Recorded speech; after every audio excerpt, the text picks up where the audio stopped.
Our first step in creating our frequency polygon is to add to the frequency distribution, and we're going to add a column, which is going to be our midpoint.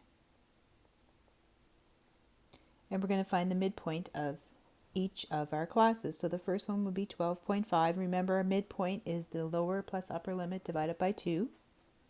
17.5, 22.5, 27.5, and 32.5. Now we also have to find our anchors. And for our first anchor, it's our lowest midpoint minus our width, and our width in this case is 5, so it's going to give us 7.5. And in our next step, we're looking for the upper anchor, so that would be our 32.5 plus 5, which would give us our 37.5. Our next step in the creation of our frequency polygon is to go ahead and get our x and y axis set up. So I'm going to begin by doing my x-axis, so I'm going to have 5, 10, 15, 20, 25, 30, 35, and 40. And I'm going to put my label, Our Studying. It's very important to remember to put our labels on our axis. Okay, now we're going to look at our y-axis. So I'm going to do 2, 4, 6, 8, 10, 12, and 14.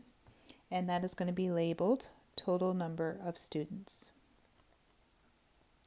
And again, labels are very important on our graphs. Okay, now we're ready to plot our anchors. So our anchors are going to have a y value of 0. So we're going to put them right on our axis. So that's about 7.5. And then 37.5 is right about here.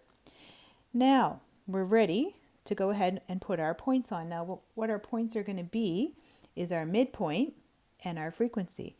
So we're going to have about 12.5, and that's going to go up to roughly about 7. So we're going to put that dot in there. Our next one is 17.5 and 12. And that's right about there. Then we'll have 22.5 and 7. It's going to be here. And 27.5 and 3, about here. And then our 32.5 and 1, which is going to be right about here. And now is the fun part. We get to connect them.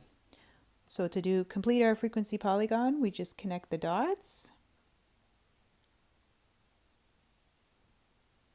And that is our completed frequency polygon.